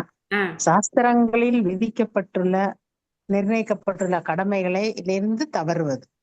ஓகே, வேற பதில்? ஹரே கிருஷ்ணா மாதாஜி. இந்த பொருளுரையில பிரம்மஜோதியில போய் கலக்கணும்னு ஆசைப்படுறது அப்படின்னா. Very good, very good. So யார் ஒருத்தர் நான் கடவுளாகணும்னு நினைச்சு பிரம்மஜோதியில போய் கலக்கணும்னு நினைக்கிறாங்களோ அது ஆன்மீக தற்கொலை. அது என்னது? ஆன்மீக. பௌதிகமான தற்கொலைனா நமக்கு தெரியும், அந்த உடலை அவங்க இழக்கிறாங்க, தற்கொலைன்னு தெரியும். ஆன்மீக தற்கொலைனா யார் வந்து பிரம்மஜோதியில போய் கலக்கணும்னு நினைக்கிறாங்களோ அது ஆன்மீகம்னு வந்தாச்சு. அப்போ என்ன ஆசை இருக்கு? பகவானுக்கு சேவை செய்யணுங்கிற ஆசை இல்ல, நானே அந்த பகவான் ஆயிடணும்னு ஆசை இருக்கு. அதனாலதான் அவங்க என்ன நினைக்கிறாங்க, பிரம்மஜோதியில போய் கலந்து நானும் பிரம்மம், அகம் பிரம்மாஸ்மி அகம் பிரம்மாஸ்மி அகம் பிரம்மாஸ்மி, நானும் பிரம்மம் நானும் பிரம்மம், அப்போ நீயும் பிரம்மம் நானும் பிரம்மம், அப்ப யார் யாருக்கு சேவை செய்யணும்? ஒரு சேவையும் கிடையாது. சோ அதனால அதுதான் ஆன்மீக தற்கொலை. சோ பிரபுபாதர் வந்து ரொம்ப புரட்சிகரமான விஷயங்களை சொல்றார். அதுக்கப்புறம் இந்த பொருளுரையில பார்த்தோம் அப்படின்னா, சிவபெருமான் எதற்காக வைஷ்ணவர்கள்லயே உயர்ந்தவர் அப்படிங்கிறத நம்ம வந்து பார்க்கலாம். ஏன்னா வைஷ்ணவர்கள் பரதுக்க துக்கி அப்படின்னு பார்க்கணும். மற்றவர்களுடைய துன்பங்களை தன்னுடைய துன்பமா நினைத்து அவங்களுக்கு கிருஷ்ண பக்தியை போதிக்கிறவங்க தான் வைஷ்ணவர்கள். ஆனா நம்ம வந்து மனிதர்களுக்கு பிரச்சாரம் செய்யறதுக்கே ரொம்ப கஷ்டப்படுறோம். சிவபெருமான் யாருக்கெல்லாம் பிரச்சாரம் பண்றார்? பூத பிசாசுகளுக்கு எல்லாம் பிரச்சாரம் பண்றார். அப்போ அவங்கள கொஞ்சம் கொஞ்சமா படிப்படியா முன்னேற்றி பகவத் பக்தர்களா மாத்துறதுக்கு அவர் வந்து பிரச்சாரம் பண்றார். அது மட்டும் இல்லாம இந்த மாதிரியான ஒரு கருவுக்குள்ள அவர் அந்த பூதகணங்களை அனுப்பி விடுறார். அப்போ பிறகுற குழந்தை எப்படி இருக்கும்? குணத்தோட தானே இருக்கும் இல்லையா? அப்போ ரொம்ப பயங்கரமான ஒரு சமுதாயம் தான் உருவாகும். சோ அதனால கர்ப்பதான சம்ஸ்காரம் எவ்வளவு முக்கியம், திருமண அந்த சம்ஸ்காரம் எவ்வளவு முக்கியம், இதெல்லாம் வந்து நம்ம குழந்தைகளுக்கு கண்டிப்பா சொல்லி வளர்க்கணும். இந்த மாதிரி எல்லாம் வந்து தவறான பாதைக்கு செல்லக்கூடாது அப்படிங்கறது இன்றைய சமுதாயத்துக்கு நம்ம இதெல்லாம் சொல்லித்தான் வளர்க்கணும். திருமணம் தான் ஒரு ஆணும் பெண்ணும் இணையறதுக்கான வேத வழிமுறை அப்படிங்கிறத ஆணித்தரமா அவங்க மனசுல பதிய வைக்கணும். இல்லைன்னா எப்படி மேல வேகமா மாறிக்கிட்டே இருக்கு. முன்னெல்லாம் ஒரு மாற்றம் வர்றதுக்கு ஒரு 15-20 வருஷம் ஆகும். இன்னைக்கு நாளுக்கு நாள் மாறுறாங்க. நேற்று இருந்தது பார்த்தா இன்னைக்கு இல்ல, இன்னும் எல்லாம் அவுடேட்டட் எல்லாம் அப்டேட் ஆகிட்டே போயிட்டே இருக்காங்க. இன்னும் என்ன அப்டேட் ஆகி என்னென்ன பண்ணுவாங்கன்னு தெரியல. சோ அதனால நம்ம ரொம்ப கொஞ்சம் ஜாக்கிரதையா இருக்கணும். ஸ்மசான சக்ராணில தூளிதூண்ட விகீர்ண வித்யோத ஜடா கலாபக பஸ்மாவ குண்டாமல ருக்மதேகோ தேவஸ்திரிபிகி பஷ்யதி தேவரஸ்தே. சிவபெருமானின் மேனி சிவந்த நிறமுடையது. அவர் களங்கமற்றவர் என்பதோடு தன் உடலெங்கும் சாம்பலை திருநீராக பூசி இருப்பவரும் ஆவார். அவரது சடைமுடியில் சுழற்காற்றினால் பறந்து வந்த சுடுகாட்டு தூசி ஒட்டி இருக்கும். அவர் உனது கணவனின் இளைய சகோதரர் ஆவார். அவருக்கு 3 விழிகள் உண்டு. சிவபெருமானை பத்தி அவர் பாட்டுக்கு ஏகப்பட்ட வர்ணனைகளை சொல்றார் கஷ்யப்பர். சோ கொஞ்சம் பொறுத்துருமா, அவர் வந்து இந்த மாதிரி வரக்கூடிய நேரம் அப்படின்லாம் சொல்லி சொல்றார். சோ அகிலா மாதாஜி பொருளுரை படிக்க முடியுமா? மாதாஜி. ஹரே கிருஷ்ணா. பொருளுரை. ஸ்ரீல பிரபுபாதருக்கு ஜெய். சிவபெருமான் சாதாரண உயிர் பொருளும் அல்லர், பகவான் விஷ்ணு அல்லது முழுமுதற் கடவுளின் வரிசையில் உள்ளவரும் அல்லர். அவர் பகவான் விஷ்ணுவிற்கு இணையானவர் அல்ல என்றாலும் பிரம்மதேவன் வரை உள்ள உயிர்கள் அனைவரினும் சக்தி மிக்கவர் ஆவார். பெரும்பாலும் பகவான் விஷ்ணுவை போன்றவர் ஆதலினால் சிவபெருமானால் கடந்த காலம், நிகழ்காலம், வருங்காலம் என்று முக்காலத்தையும் காண முடியும். அவரது ஒரு கண் சூரியனை போன்றும் மற்றொரு கண் சந்திரனை போன்றும் நெற்றியில் இருக்கும் 3வது கண் நெருப்பை போன்றும் இருக்கும். அவர் தனது நெற்றி கண்ணிலிருந்து நெருப்பை வரவழைக்க வல்லவர். பிரம்மதேவன் உள்ளிட்ட எந்த ஒரு சக்தி மிக்க உயிர் பொருளையும் வெல்ல வல்லவர். உலகின் நாயகராக அவர் விளங்கிய போதிலும் அவர் ஆடம்பரமான மாளிகையில் வாழ்வதும் இல்லை. தனக்கென்று உலகியற் சொத்துக்கள் எதையும் அவர் வைத்திருப்பவரும் அல்லர். அவர் பெரும்பாலும் பிணங்கள் எரியும் சுடுகாட்டிலேயே வாழ்கிறார். சுழன்றடிக்கும் சூறாவளி காற்றில் பறந்து வரும் சுடுகாட்டு தூசியினையே ஆடையாக அணிந்திருப்பவர். அவர் பௌதிக மாசினால் கரைபடியாதவர் ஆவார். கஷ்யப முனிவர் அவரை தன் இளைய சகோதரராக எடுத்துக்கொண்டமைக்கு காரணம் திதியின் கஷ்யப முனிவரின் மனைவி கடைக்குட்டி சகோதரியை சிவபெருமான் மனம் புரிந்திருப்பதே ஆகும். தன் மனைவியின் சகோதரியை அந்த இடத்துல என்னன்னு தெரியல மாதாஜி, ஆகிறார்னு மட்டும் இருக்கு. தன் மனைவியின் சகோதரியை மணப்பவர் சகோதரராகவே அவரால் கருதப்படுகிறார். ஓகே மாதாஜி. கஷ்யபர் திதியை எச்சரித்ததற்கு காரணம் சிவபெருமான் அவர்கள் பாலுறவு செயலை கண்டு கொள்வார், ஆதலினால் அது உரிய காலம் அல்ல என்பதினால்தான். ஆனால் திதி ஒரு ரகசியமான இடத்தில் வைத்து பாலுறவு கொள்ளலாம் என்று அவரிடம் வாதம் செய்திருக்க வேண்டும். அதனாலேயே கஷ்யபர் அவளிடம் சிவபெருமானின் 3 விழிகளும் சூரியன், சந்திரன் மற்றும் அக்னி என்று அழைக்கப்படுகின்றனவென்றும், அவரது பார்வையிலிருந்து பகவான் விஷ்ணுவின் பார்வையினின்று தப்புபவர்கள் கூட தப்ப முடியாது என்றும் நினைவுறுத்துகிறார். காவலர்களால் காண நேர்ந்தாலும் கூட குற்றவாளிகள் உடனே தண்டிக்கப்படுவதில்லை. அவனை கைது செய்வதற்காக காவலர்கள் உரிய காலத்தை எதிர்பார்த்து காத்திருக்கின்றனர். பாலுறவு கொள்வதற்கான தடை செய்யப்பட்டுள்ள நேரம் சிவபெருமானால் கண்காணிக்கப்படுகிறது. எனவே திதி அனுபவிக்க போகும் தண்டனை அவளால் ஒரு பேய் குணமுள்ள அல்லது நாத்திக சூன்யவாதி குழந்தை பெற்றெடுக்கப்படும் என்பதுவே. கஷ்யபர் தனது தூர திருஷ்டியினால் இதனை பார்த்தார். அதனாலேயே அவர் தன் மனைவி திதியை உடலுறவுக்கு காத்திருக்குமாறு எச்சரித்தார். ஹரே கிருஷ்ணா. தேங்க்யூ மாதாஜ். ஹரே கிருஷ்ணா.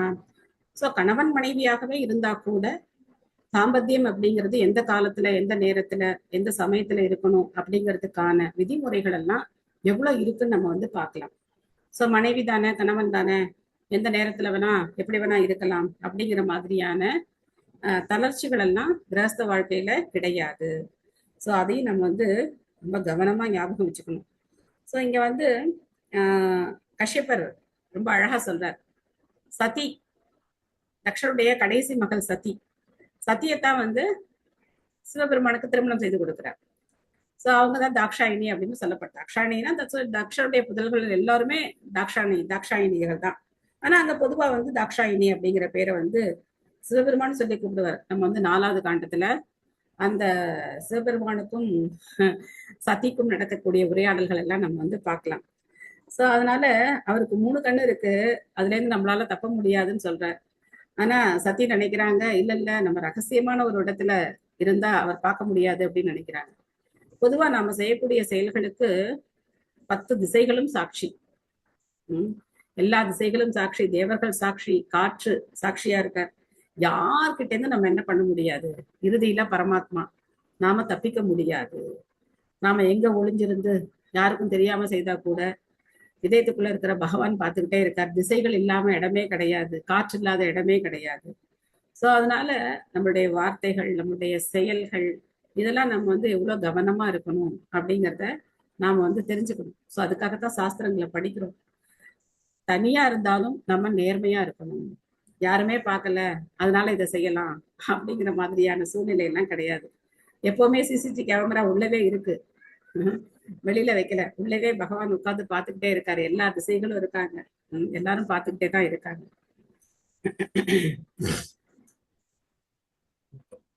நயஸ்ய லோகே ஸ்வஜனக பரோ வா நாத்யாத்ருதோ நோத கஷ்டித் விகர்ஹயக வயம் ரதைர்யச்சரணா பவித்தாம் அசாஸ்மகே அஜாம்பத புத்தபோகாம். சிவபெருமான் யாரையும் தனது உறவினராக கருதுவதில்லை. இருந்தும் அவரோடு தொடர்பு இல்லாதவர் என்று ஒருவரும் இல்லை. அவர் யாரிடத்தும் விருப்பம் கொள்வதில்லை, விருப்பம் கொள்வதில்லை. அவருக்கு அளிக்கப்படும் நிவேதனங்களை நாம் மரியாதையுடன் வழிபடுவோம். அவரால் புறக்கணிக்கப்பட்டவற்றை நாம் ஏற்றுக்கொள்வோம் என்று உறுதி ஏற்போம். ஸோ சிவபெருமானுடைய நிலையை வந்து பிரபுபாதர் வந்து இங்க ரொம்ப அழகா விளக்குறார். அவர் வந்து போன பொருள்கள் நம்ம அதை மிஸ் பண்ணிட்டோம். அவர் சாதாரண ஒரு ஜீவராசியும் கிடையாது, அல்லது விஷ்ணுவுக்கோ அந்த விஷ்ணு தத்துவங்கள வரிசையிலையும் வர்றவர் கிடையாது. ஆனா பகவான் விஷ்ணுவுக்கு இணையானவர். சோ அதனால அவர் எல்லா தேவர்களுக்கும் தேவனா, மகாதேவனா வழிபடப்படுறார். சிவபெருமானும் எல்லா காலங்களையும் அறிந்தவர். இப்ப நமக்கு சந்தேகம் வரலாம், சிவபெருமானுடைய கண்ணும் சூரிய சந்திரன் சொல்றாங்க, கிருஷ்ணனுடைய கண்ணும் சூரிய சந்திரன் சொல்றாங்க, என்ன இது சூரிய சந்திரன் யாருடைய கண்கள் அப்படின்னு ஒரு சந்தேகம் வரலாம் நமக்கு. ஆனா கண்டிப்பா இதுல எல்லாம் எந்த விதமான குழப்பங்களும் கிடையாது. ஏன்னா பகவான் தான் இந்த ஜட உலகத்துல பிரகிருதியோட தொடர்பு கொள்றதுக்காக சிவபெருமானா இருக்கார். அதனால அவருடைய கண்கள்னு சொல்றதுல எந்த தவறும் கிடையாது. ஒரு அப்பாவோட வீட்டுல மகன் இருக்கான், அந்த மகனோட வீடும் அதுதான், அப்பாவோட வீடும் அதுதான். சோ அப்போ எங்க அப்பா வீடு அப்படின்னா, உங்க வீடு எங்க அப்படின்னா, இது எங்க அப்பா வீடுன்னு சொல்ல மாட்டான். அந்த பையன் என்ன சொல்லுவான், இது எங்க வீடுன்னு தான் சொல்லுவான். சோ அந்த மாதிரி பகவானுடைய விரிவங்கங்கள் தான் இவங்க எல்லாருமே. சோ அதனால சூரிய சந்திரன் சிவபெருமானுடைய கண்கள்னு சொல்றதுல எந்த தவறும் கிடையாது. பொருளுரை வேற யாராவது படிக்கிறீங்களா? யாருக்காவது படிக்கணும்னு விருப்பம் இருக்கா? ஹேண்ட்ரைஸ் பண்ணவங்க எல்லாரும் படிச்சிட்டீங்கன்னு நினைக்கிறேன்.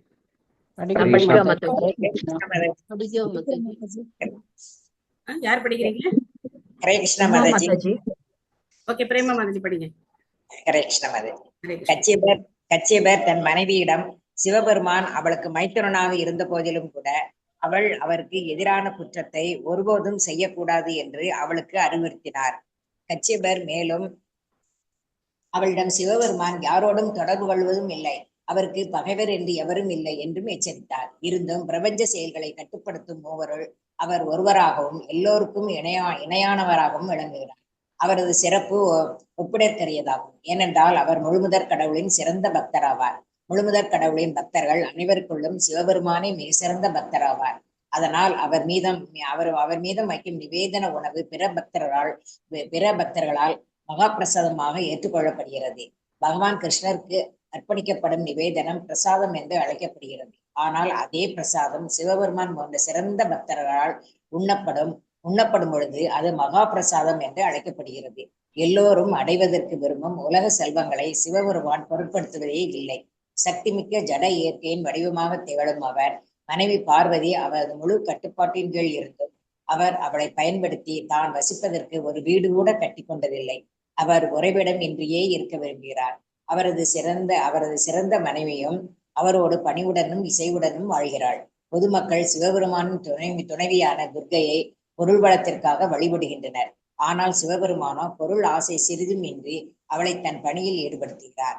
அவர் தன் மனைவியிடம் எல்லா வழிபாடுகளிலும் விஷ்ணு வழிபாடே மிக உயர்ந்ததென்றும் அதைவிட சிறந்தது அவருடைய பக்தனையும் விஷ்ணுவுடன் தொடர்புடைய எதனையும் வழிபடுவதாகும் என்று அறிவுறுத்துகிறார். ஹரே கிருஷ்ண மாதாஜி. நன்றி மாதாஜி. ஹரே கிருஷ்ணா. தேங்க்யூ மாதாஜி. ஸோ சிவபெருமானுடைய உயர்ந்த நிலையை நம்ம பார்க்குறோம். ரோபா சொல்ற பார்வதி சிவபெருமான் கூடவே இருக்காங்க. ஆனா சிவபெருமான் பார்வதி கிட்ட எனக்கு ஒரு மாளிகை கட்டி கொடு அப்படின்லாம் சொல்லலை. அவர் பாட்டுக்கு அவர் இருப்பிடம் இல்லாம இருக்கார். ஆனா இந்த உலகத்துல துர்கையை வழிபடுறவங்க எதுக்காக போறாங்க? பௌதிக செல்வங்களுக்காகத்தான் துர்கையை போய் வழிபடுறாங்க இல்லையா? திருமண தடை நீங்கணும், குழந்தை பாக்கியம் வேணும், அப்புறம் நிறைய நம்முடைய என்னென்ன பௌதிக தேவைகள் இருக்கோ அதெல்லாம் நிறைவேற்றிக்கிறதுக்காக சிவபெருமானையும் துர்கையும் போய் அவங்க வழிபடுறாங்க. ஸோ இதுல இருந்தே நம்மளுடைய முட்டாள்தனத்தை நம்ம தெரிஞ்சுக்கலாம். அவரே இதெல்லாம் விரும்பல. அதனால அவர் என்ன சொல்றார் பார்வதி கிட்ட, ஆராதனா நாம் விஷ்ணு ஆராதனம் பரம் அப்படின்னு சொல்றார். எல்லா வழிபாட்டு முறைகள்லையும் பகவான் விஷ்ணுவை வழிபடுறதுதான் மிக உயர்ந்தது, பரம் உயர்ந்தது அப்படின்னு சொல்றார். அதை விட உயர்ந்தது அவருடைய பக்தர்களை வழிபடுவது அப்படின்னு சொல்றார். ஸோ அதனால வைஷ்ணவானாம் யதாசம்பு, பாகவதம் 12வது காண்டத்துல சொல்லப்படுது. வைஷ்ணவானாம் யதாசம்பு அப்படின்னு சொல்லப்படுது. ஸோ வைஷ்ணவர்களையே மிக உயர்ந்த தூய வைஷ்ணவர் யாரு அப்படின்னா சிவபெருமான். ஆக்சுவலா ஒவ்வொரு பகவானுடைய கஷேத்திரத்திலையும் சிவபெருமான் கஷேத்திரபாலரா இருக்கார். அது இன்னைக்கு யாரும் புரிஞ்சுக்கிறது கிடையாது. இப்போ புவனேஸ்வர் நம்ம அங்க பூரி ஜெகநாதர் கோவிலுக்கு போறோம் அப்படின்னா புவனேஸ்வர் மகாதேவர் தான் அங்க கஷேத்திரபாலா இருக்கார். இந்த கஷேத்திரத்தை பாதுகாக்கிறவர் அவர் தான். அதே மாதிரி விருந்தாவன்லையும் பார்த்தோம் அப்படின்னா சிவபெருமான் தான் அந்த கஷேத்திரத்தை பாதுகாக்கிறார். எல்லா இடத்துலயும் கஷேத்திர பாலகரா சிவபெருமான் இருக்கார். ஸோ அதனால பகவானுக்கு நிவேதனம் செய்யப்பட்ட அந்த பிரசாதமானது மற்ற பக்தர்கள் சாப்பிட்டு நமக்கு கிடைச்சது அப்படின்னா அதுதான் மகா பிரசாதம். ஸோ அதனால்தான் நம்ம சொல்றோம் மகா பிரசாதம்னு சொல்றோம். ஏன் நம்ம மகா பிரசாதம்னு சொல்றோம்? மகா பிரசாதே கோவிந்தே அப்படின்னு நம்ம எதுக்காக சொல்றோம் அப்படின்னா, அது பகவான் அதை ஏத்துக்கிட்டதுக்கு அப்புறம் அது படிப்படியா பஞ்சதத்துவங்களுக்கு 6 கோஸ்வாமிகள் மூலமா குரு பரம்பரைக்கு அப்புறம் தீட்சை வாங்கியிருந்தாங்கன்னா அவங்க குரு மகாராஜ் மூலமா நம்ம கைக்கு வர்றதுனால அது மகா பிரசாதம்னு சொல்றோம். இல்லைன்னா அது சாதாரண பிரசாதம் தான். அதனால்தான் குரு பரம்பரா இல்லாம நம்ம வீட்டுல பகவானை வழிபட முடியாது. கண்டிப்பா நம்ம தீட்சை வாங்கியிருக்கோமோ வாங்கலையோ நம்ம பிரபுபாதரை வச்சு வழிபாடு செய்யணும். நம்மளுடைய பூஜை அறையில பிரபுபாதர் இருக்கணும். பிரபுபாதர் விஷ்ணு தத்துவங்களுக்கு மேல வைக்கக்கூடாது, விஷ்ணு தத்துவங்களுக்கு கீழே தான் இருக்கணும். இப்போ நீங்க எந்த இஸ்கான் போஸ்டர் எந்த இதுல வேணா நீங்க பார்க்கலாம், கிருஷ்ணருக்கு கீழே தான் பிரபுபாதருடைய படம் இருக்குமே தவிர கிருஷ்ணருக்கு மேல பிரபுபாதருடைய படத்தை யாருமே போட மாட்டாங்க. ஏன்னா அவர் கிருஷ்ணனுடைய தொண்டன் சேவகன் அப்படிங்கிற நிலையில தான் இருக்காரு. அவருக்கு கீழே தான் அவருடைய சிஷ்யர்கள் இருப்பாங்க. அந்த மாதிரி தான் எந்த சின்ன போஸ்டரா இருந்தாலும் சரி கிருஷ்ணருக்கு சமமாவோ இல்ல கிருஷ்ணரோட மேலேயோ பிரபுபாதரை யாருமே வந்து வைக்க மாட்டாங்க. நாமளும் வீட்டுல என்ன செய்யணும் அப்படின்னா, கிருஷ்ணருக்கோ இல்ல விஷ்ணு தத்துவங்களுக்கோ நாம யார வீட்டுல வச்சிருக்கோமோ அவங்களுக்கு கீழே பிரபுபாதரை நம்ம வைக்கணும். சோ கீழேன்னா தரையில கிடையாது, பூஜை அறையிலேயே கிருஷ்ணர் படத்துக்கு கீழே வைக்கணும். அந்த மாதிரி வச்சு வழிபடுறது உயர்ந்தது. சோ பிரபுபாதர் இது வரைக்கும் வச்சுக்காதவங்க, வீட்டுல வச்சுக்காதவங்க பிரபுபாதருடைய போட்டோ அந்த மாதிரி வச்சு நிவேதனம் பண்றது சிறந்தது. அவர் தான் பண்றார், நாம வந்து அவருக்கு உதவி செய்யறோம், அவ்வளவுதான். ஆரத்தி எல்லாமே பிரபுபாதர் தான் பண்றார். நாம நேரடியா பகவானுக்கு சேவை பண்றதுக்கு நமக்கு என்ன கிடையாது, தகுதி கிடையாது. அதனால குரு மூலமா நம்ம வந்து அதை செய்யறோம். ஓகே, உங்களுக்கு ஏதாவது கேள்விகள், சந்தேகங்கள், கருத்துக்கள்? ஹரே கிருஷ்ணா மாதாஜி. எஸ் மாதாஜி. இப்ப இந்த லாஸ்டா படிச்சதுல வந்து அவரால் புறக்கணிக்கப்பட்டவற்றை நாம் ஏற்றுக்கொள்வோம் என்று உறுதி ஏற்போம் அப்படின்னா என்ன அர்த்தத்துல? ஆக்சுவலா சிவபெருமான் வந்து எதை ஏத்துக்கிறாரோ அது வந்து நம்ம பிரசாதமா ஏத்துக்கிறோம். சோ அதே சமயத்துல அவர் நிராகரிக்கிற காரியங்களை நம்ம என்ன செய்யக்கூடாது, நாம அதை செய்யக்கூடாது. ஆனா இதுல புறக்கணிக்கப்பட்டவற்றை நாம் ஏற்றுக்கொள்வோம் என்று உறுதி ஏற்போம்னு இருக்கேன். நாமளும் புறக்கணிக்கணும்னு அர்த்தம். சோ நாம என்ன செய்யக்கூடாது, அதை நாம வந்து அவர் செய்யக்கூடாது அப்படிங்கிற செயல்களை நாம என்ன செய்யக்கூடாது, செய்யக்கூடாது. Okay, thank you Mataji. ஹரே கிருஷ்ணா. அப்புறம் நீங்க வந்து இந்த கண்காணிப்பாங்கன்னு சொன்னீங்கல்ல மாதாஜி, நம்ம பலபத்ர பிரபுஜி வந்து கிளாஸ்ல சொல்லும் போது டெய்லியும் ஒவ்வொரு கிரகங்கள் வந்து நம்மள வந்து கண்காணிக்கும் அப்படின்னு சொல்லியிருக்காரு மாதாஜி. தேங்க்யூ மாதாஜி. வானப்பிரஸ்தன்னா என்ன அர்த்தம் மாதாஜி? வானப்பிரஸ்தன்னா என்ன அர்த்தம், அது ஒரு மிகப்பெரிய டாபிக். ஷார்ட்டா சொல்லணும் அப்படின்னா ரிட்டையர்ட் லைஃப்னு சொல்லலாம். இப்போ 58 வயசான கவர்மெண்ட் என்ன பண்றாங்க, ரிட்டையர்மெண்ட் கொடுத்து மேபி 60 வயசுல ரிட்டையர்மெண்ட் கொடுக்குறாங்களா தெரியல. சோ ரிட்டையர்மெண்ட் கொடுத்துறாங்க இல்லையா, அதே மாதிரி இல்லற வாழ்க்கையில இருந்து நம்ம என்ன செய்யணும், ஒதுங்கிடணும். வானப்பிரஸ்தனுக்கும் சன்னியாசத்துக்கும் என்ன வித்தியாசம் அப்படின்னா, ஒரு வானப்பிரஸ்தன் மனைவியோட இருக்கலாம், ஆனா தாம்பத்திய உறவுல ஈடுபடக்கூடாது. மனைவியோட இருக்கலாம், மனைவியோட துணையோட 2 பேரும் சேர்ந்து கஷேத்ராடனம் போலாம். வானப்பிரஸ்தத்துல நிறைய நிலைகள் இருக்கு, இப்படி சன்னியாசில நிறைய நிலைகள் இருக்கோ வானப்பிரஸ்தத்திலயும் நிறைய நிலைகள் இருக்கு. சோ 2 வருஷம் ஒருத்தர் வந்து வானப்பிரஸ்த வாழ்க்கையை ஏத்துக்கலாம், மனைவியோட இருக்கலாம், கஷேத்ராடனங்களுக்கு போலாம், பகவானுக்கு சேவை செய்யலாம். அதாவது உடல் வசதிகளை குறைச்சிக்கிட்டு நம்ம வந்து வீட்டுல இருக்கிற மாதிரி ரொம்ப ஆடம்பரமா இல்லாம நம்மளுடைய உடல் தேவைகளை குறைச்சிக்கிட்டு பெரும்பாலான நேரம் பகவானுடைய சேவையில ஈடுபடுறதுதான் வானப்பிரஸ்த வாழ்க்கையினுடைய நோக்கம். சோ இன்னைக்கு சாஸ்திரத்துல சொல்ற மாதிரி எல்லாம் வானப்பிரஸ்த வாழ்க்கையெல்லாம் யாராலையும் வாழ முடியாது. ஆனாலும் பிரபுபாதர் சொல்றார், இந்த மாதிரி இஸ்கான்ல வந்து முழு நேரமா சேவை செய்யணும் அப்படிங்கறத ஒரு இது கொடுத்திருக்காரு. ஓகே மாதாஜி, நன்றி மாதாஜி. ஹரே கிருஷ்ணா. ஹரே கிருஷ்ணா மாதாஜி. எஸ் மாதாஜி. இது நிவேதனங்களை நாம் மரியாதையுடன் வழிபடுவோம், அவரால் புறக்கணிக்கப்பட்டவற்றை நாம் ஏற்றுக்கொள்வோம் என்று உறுதி ஏற்போம். அவர் புறக்கணிக்கப்பட்டவற்றை நாம் ஏற்றுக்கொள்வோம், அது எனக்கு புரியல மாதாஜி. நீங்க கிளாஸ்ல இல்லையா கொஞ்ச நேரத்துக்கு முன்னாடி? என்ன மாதாஜி? அப்போ இதே டிஸ்கஷன் தானே இப்ப போயிட்டு இருந்தது. எனிவே நீங்க கேட்கல போல இருக்கு. சோ பொதுவா கொஞ்சம் சிக்னல் கட்டாய் வந்துட்டு இருக்கு. Okay, no problem, continues. Okay okay. So அப்போ புறக்கணிக்கப்பட்டதை நாம் மரியாதையுடன் ஏற்றுக்கொள்வோம்னா என்ன அர்த்தம் அப்படின்னாக்க, அதை நம்ம ஏற்றுக்கூடாதுன்னு தான் அர்த்தம், அது நமக்கு தேவை கிடையாது. சோ அதான் அர்த்தம். ஓ, அங்க மிஸ்டேக்கா பிரிண்ட் ஆயிருக்கா? அதை நான் இங்கிலீஷ்ல பாக்குறேன். என்ன எத்தனை ஸ்லோகா நம்பர் எத்தனாவது? 26 மாதாஜி. அதாவது புறக்கணிக்கப்பட்டதை அப்படியே புறக்கணிக்கப்பட்டதாக அக்செப்ட் பண்ணிக்கிடணும்னு அர்த்தமா மாதாஜி? புறக்கணிக்கப்பட்டவற்றை நாம் ஏற்றுக்கொள்வோம், புறக்கணிப்பதாகவே நாம் ஏற்றுக்கொள்வோம், அப்படி அர்த்தம். மாதாஜி சொன்னதுதான் கரெக்ட். இல்ல, இந்த அர்த்தம் தான் கரெக்டா தான் பிரபுபாத் கொடுத்திருக்காரு, அதே தான் டிரான்ஸ்லேஷனும் பண்ணிருக்காங்க. ஆக்சுவலா என்ன இருக்குன்னா, we respectfully worship the remnants of his footsteps and we vow to accept what is rejected by him. So மொழிபெயர்ப்புல எந்த தவறும் இல்லை, அதே தான் மொழிபெயர்ப்பு தான் கொடுத்திருக்காங்க. பட் என்ன ரிஜெக்டட் பை ஹிம் அப்படின்னா, எதை அவர் புறக்கணிக்கிறாரோ அதை நாமளும் புறக்கணிக்கணும் தான் அர்த்தம். Oh, okay. நாமும்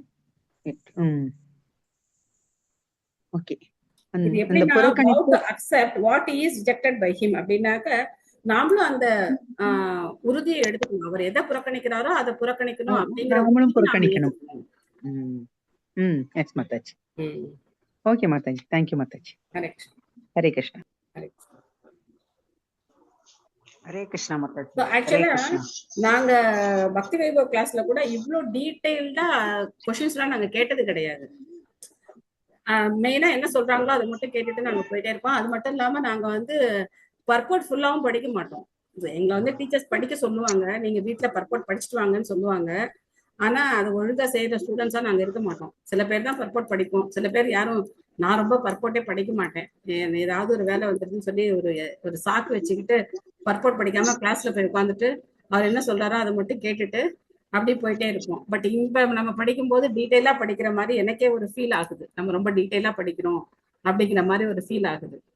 ஸோ நிறைய பாயிண்ட்ஸ் எங்களுக்கு வந்து எப்படி சொல்லி கொடுப்பாங்க அப்படின்னாக்க, ஆக்சுவலா விஸ்வநாத் சக்கரவர்த்தி டாக்கரோட கமெண்ட்ரி, ஜீவ கோஸ்வாமியோட கமெண்ட்ரி, அந்த மாதிரி கமெண்ட்ரி எல்லாம் எங்களுக்கு வந்து சொல்லி கொடுப்பாங்க.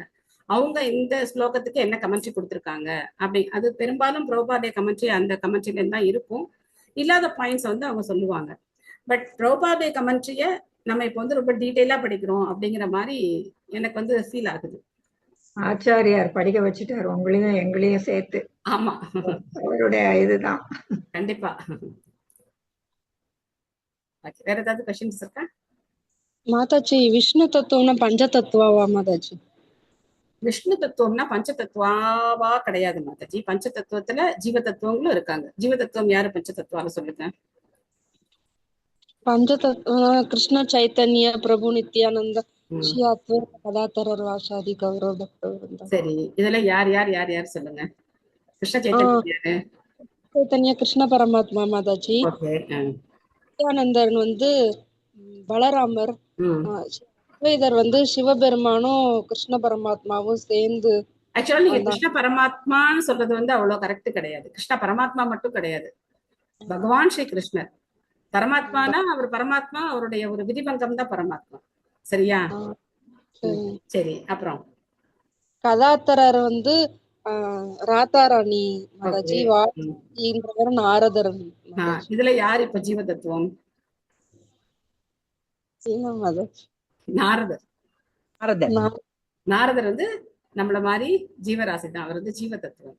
விஷ்ணு தத்துவங்கள்னா யாரு அப்படின்னா, பகவான் விஷ்ணு கிட்டேந்து வர்ற விதிபங்கங்கள் எல்லாம் விஷ்ணு தத்துவங்கள். இப்போ 108 திவ்ய தேசம்னு சொல்றோம், பெருமாள் கோவில்னு சொல்றோம். அந்த பெருமாள் எல்லாரும் யாரு? விஷ்ணு தத்துவம். விஷ்ணு தத்துவங்கள் மாதாஜி. ஒண்ணு வந்து விஷ்ணு தத்துவம், அதுக்கப்புறம் நாம யாரு? ஜீவ தத்துவம். இந்த ஜட உலகம் வந்து பிரகிருதி. சரியா? நாம இந்த ஜடத்துக்கு மேற்பட்டவர்கள். ஆனா விஷ்ணு தத்துவம் நம்ம கிடையாது, நம்ம ஜீவ தத்துவம். எல்லா தேவர்களும் ஜீவ தத்துவம். பெருமாள் கோயில், அதுக்கப்புறம் நம்ம பாக்குற 108 திவ்ய தேச பெருமாள் எல்லாருமே விஷ்ணு தத்துவம். சரியா? பஞ்ச தத்துவா அப்படிங்கிறவங்க நீங்க இப்ப கரெக்டா சொன்னீங்க. அதுல வந்து மகாவிஷ்ணுவும் இருக்கார், சிவபெருமானும் இருக்கார், ஸ்ரீமதி ராதாராணி இருக்காங்க. சோ லக்ஷ்மி தேவிகள் எல்லாருக்கும் ராதாராணி தான் மூலம். எப்படி கிருஷ்ணர் எல்லா விஷ்ணு தத்துவங்களுக்கும் மூலமா இருக்காங்களோ, அந்த மாதிரி ஸ்ரீமதி ராதாராணி எல்லா லக்ஷ்மி தேவிகளுக்கும் மூலமா இருக்காங்க. சரியா? தேங்க்யூ மாதாஜி. தேங்க்யூ. ஹரே கிருஷ்ணா மாதாஜி. அப்ப சிவபெருமானும் ஜீவ தத்துவம் தானே? ஆனா சிவபெருமான் வந்து ஜீவ தத்துவமும் கிடையாது, விஷ்ணு தத்துவமும் கிடையாது, ரெண்டுக்கும் இடைப்பட்ட சம்பு தத்துவம். இது நம்ம பல தடவை விளக்கி இருக்கோம். பாலுக்கும் தயிருக்கும் உள்ள வேறுபாடு. பால் இப்ப வந்து விஷ்ணு தத்துவங்கள் எல்லாரையுமே பால் அந்த கேட்டகரியில சொல்லலாம். சரியா? விஷ்ணு தத்துவங்கள் எல்லாரும் பால் அப்படிங்கிற கேட்டகரியில சொல்லலாம். ஆனா சிவபெருமான பால் அப்படிங்கிற கேட்டகரியில சொல்ல முடியாது, அவர் வந்து தயிர். அப்ப பால் இல்லாம தயிர் வருமா? வராது இல்லையா? பால்ல இருந்தா தயிர் வருது. ஆனா பால் உபயோகப்படுத்துற இடத்துல எதை உபயோகப்படுத்த முடியாது? உபயோகிக்க முடியாது. சோ அது மாதிரி அவர் கொஞ்சம் தெரிஞ்சிருக்காரு. எதுக்காக அப்படின்னா பிரகிருத்தியோட தொடர்பு கொள்றார், இந்த ஜட இயற்கையோட தொடர்பு கொள்றார்.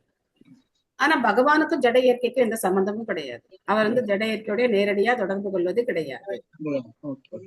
Okay Mataji, thank you. சம்பு தத்துவம். Okay, thank you Mataji. Hare Krishna. Okay वाञ्छा कल्पतरुभ्यश्च कृपा सिन्धुभ्यः एव च पतितानां पावनेभ्यो वैष्णवेभ्यो नमो नमः। अनंत कोटि वैष्णव वृंद की जय। श्रील प्रभुपाद की जय। ताय गौर प्रेमानंदे। हरि हरि बोल। Hare Krishna. Thank you all. Thank you Mataji. Hare Krishna. Thank you Mataji. நன்றி மாதாஜி. हरे कृष्णा தேங்க்யூ மாதாஜி. हरे कृष्णा। நன்றி Hare Mataji. Krishna. Thank you Mataji. Hare Krishna. Thank you Mataji. प्रणाम्स माताजी। प्रणाम। दंडवत प्रणाम। தண்டவத் பிரணாம்ஸ். தண்டவத் பிரணாம் நம்ம பண்ணக்கூடாது. நம்ம வெறும் பிரணாம் சொன்னா போதும். நம்ம எல்லாம் லேடிஸ் தானே, நம்ம வந்து தண்டவத் பிரணாம் நம்ம பண்ண முடியாது. ஸோ நம்ம வந்து பஞ்சாங்க நமஸ்காரம் தான் பண்ண முடியும். அஷ்டாங்க நமஸ்காரத்தை பிரபுஸ் தான் பண்ண முடியும். ஓகேவா? தேங்க்யூ. ஹரே கிருஷ்ணா. हरे कृष्णा माताजी। ஹரே கிருஷ்ணா. என்று கொடுத்துடுறேன். ஹரே கிருஷ்ணா ஹரே கிருஷ்ண கிருஷ்ண கிருஷ்ண ஹரே ஹரே, ஹரே ராம ராம ராம ஹரே ஹரே. Thank you all. ஹரே கிருஷ்ணா.